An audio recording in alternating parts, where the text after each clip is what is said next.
അകത്തിരുന്ന് ഇറങ്ങിപ്പോയ ഹല്ലല റളിയല്ലാഹു തആല അൻഹ ഇസ്ലാമിക ചരിത്രത്തില് യുദ്ധത്തിന് വേണ്ടി കാഹളം മുടങ്ങിയപ്പോ സുന്ദരിയായ തരുണീമണികളെ അരികത്തിരുന്ന് ഓടിപ്പിടിച്ച വാളുമായി പുറത്തേക്ക് ഇറങ്ങി ഓടിയ ഹല്ലല റളിയല്ലാഹു തആല അൻഹ തിരിച്ചു വന്നില്ല. പ്രിയപ്പെട്ടവൾ ചോദിച്ചു, എപ്പോഴാണ് മടങ്ങി വരിക? വിവാഹത്തിന്റെ പ്രഥമ രാത്രിയാണ്. ഇന്നലെ ആലുവയിൽ നിക്കാഹ് കഴിഞ്ഞ സരസിലിരുന്ന സഹോദരൻ 11:30 മണിയായപ്പോൾ എന്നോട് ചോദിക്കാണ്, ഞാൻ പോട്ടെ? ഞാൻ പറഞ്ഞു, ഇതുവരെ പോയില്ലേ? വിവാഹത്തിന്റെ പ്രഥമ രാത്രിയാണ്, ഇതുവരെ പോയില്ല. അവൻ പറയാണ്, പോവാൻ തോന്നണില്ല. അല്ലാഹുവേ! അവിടെ വന്ന് ഇത്രയും പ്രസംഗം കേട്ട് ആ സരസിൽ വെച്ച് നിക്കാഹ് നടന്നു. ഒരു സാധുവായ പെൺകുട്ടിയെ 11:30 ആയപ്പോ പറഞ്ഞു, ഞാൻ പോട്ടെ ഉസ്താദ്, ദുആരക്ക്. ഞാൻ പറഞ്ഞു, നീ ഇതുവരെ പോയില്ലടാ, നേരം വെളുക്കാറായി. അവൻ പറയാ, എനിക്ക് പോവാൻ തോന്നുന്നില്ല ഉസ്താദ്, ഈ ജനങ്ങളെയും ഈ ഒരു ഹരവും ഈ ഒരു സുഖവും കണ്ടപ്പോൾ പോവാൻ തോന്നുന്നില്ല. അള്ളാഹു ജീവിതത്തിൽ ബറക്കത്ത് കൊടുക്കട്ടെ. എത്ര ചെറുപ്പക്കാരാന്നറിയോ, എത്ര സഹോദരങ്ങളാണെന്നറിയോ അങ്ങനെ മനസ്സുള്ളവർ. മണവറയിൽ ഇറങ്ങി പോവാണ്. ആരാ? ഹല്ലല റളിയല്ലാഹു തആല. എന്തിനാ പോവാ? പ്രസംഗം കേൾക്കാനല്ല, 12 മണിക്ക് തിരിച്ചു വരാമെന്ന് പറഞ്ഞിട്ടല്ല. എന്തിനാണ് പോവാ? യുദ്ധം ചെയ്യാനാണ്. തിരിച്ചു വരുമെന്നൊന്നും ഉറപ്പില്ല. തന്റെ പ്രിയപ്പെട്ട ഉമ്മു ജമീലത്തെന്ന് പറയുന്ന ഭാര്യയോട് സംസാരിച്ചു കൊതി തീരാത്ത ഹല്ലല റളിയല്ലാഹു തആല അൻഹയോട് ആ പ്രിയപ്പെട്ടവൾ ചോദിക്കുന്നു, മാരനേ, എപ്പോഴാ മടങ്ങി വരിക? ഹല്ലല റളിയല്ലാഹു തആല അൻഹു പറയുന്നു, പെണ്ണേ, ഉറപ്പ് പറയാൻ കഴിയില്ല. എന്റെ ചങ്കില് ജീവനുണ്ടെങ്കിൽ, എന്റെ കൈകാലുകൾ നഷ്ടപ്പെട്ടു പോയാലും പെണ്ണേ, ആദ്യമായിട്ട് ഞാൻ വരുന്നത് മണവറയില.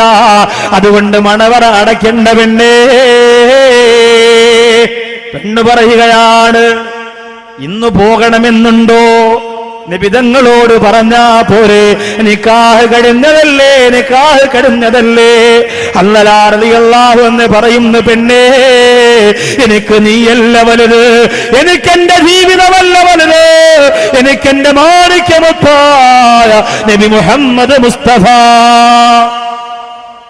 സ്വലാത്ത് മറക്കല്ലേ. എത്ര എഴുന്നള്ളത്ത് നടന്നാലും ചാവക്കാടിന് ആകെയുള്ള ഒരു സ്വത്തെന്ന് പറയുന്നത് സ്വലാത്താണ്. അത് മറക്കല്ല മോനെ, മറക്കല്ല മോനെ. മക്കയുടെ രാജാവ് നബി മുഹമ്മദ് മുസ്തഫ. എത്ര കോമാളിത്തരം നടന്നാൽ ചാവക്കാടിന്റെ മുഖമുദ്രേ സ്വലാത്ത് നബിയുനാ മുഹമ്മദ് മുസ്തഫ. ലോകത്തെന്തൊക്കെ നടന്നാൽ ചാവക്കാടുള്ള ചെറുപ്പക്കാരോ ബാദരി ഉസ്താദിന്റെ പിന്നിൽ കൂടിയിട്ട് ആവേശത്തോടെ സ്വലാത്ത് ചൊല്ലിയ ചെറുപ്പക്കാരാ, ആ മുഖമുദ്ര മാത്രം നീ പാഴാക്കി കളയല്ല മോരെ. എന്തൊക്കെ നഷ്ടപ്പെട്ടാൽ ആ വീര്യം നിങ്ങൾ കളയൂല ഉസ്താദ്. ആരൊക്കെ എന്തൊക്കെ പറഞ്ഞാൽ, എത്ര ആന ചാടിയാല്, എത്ര കുതിര ചാടിയാലോ, എത്ര പെണ്ണുങ്ങളെ കള്ളു കുടിച്ചിട്ട് പാട്ട് കേട്ട് ഡാൻസ് കളിച്ചാൽ സ്വലാത്തിന്റെ വീര് ചാവക്കാടുള്ള ഞങ്ങൾ കളയൂല ഉസ്താദ് എന്ന് മനസ്സുള്ള ചെറുപ്പക്കാരുണ്ടെങ്കിൽ ചൊല്ലുക എന്റെ സഹോദര. മദീനയുടെ മുത്തേ നബി മുഹമ്മദ് മുസ്തഫ, മനസ്സിന്റെ സത്തേ നബി മുഹമ്മദ് മുസ്തഫ. ഞങ്ങൾ കാണാൻ ആഗ്രഹിക്കുന്ന പ്രകാശത്തിന്റെ പ്രോജ്വല പ്രഭയെ നബി മുഹമ്മദ് മുസ്തഫ. ഞങ്ങൾ വെട്ടിയിട്ടാൽ നഷ്ടപ്പെട്ടു പോകാത്ത പ്രേമഭാചനമേ മുഹമ്മദ് മുസ്തഫ. മദീനയുടെ മുറ്റത്ത് വന്ന് മരിച്ചു വീടോ കൊതിച്ചു പോകുന്ന നബിയെ മുഹമ്മദ് മുസ്തഫ. ആ മുത്തായ തങ്ങളാണ് എനിക്ക് വലുതെന്ന് ഹല്ലല റളിയല്ലാഹു അൻഹു പറയാൻ. ഞാൻ ഇറങ്ങുകയാ. റൂഹുണ്ടെങ്കിൽ മടങ്ങി വരുന്നത് ആദ്യം ഇവിടെയാണ്. ഇറങ്ങി എന്നിട്ടോ തിരിച്ചു വന്നോ കാത്തിരുന്ന മണിയറയുടെ മുന്നിൽ.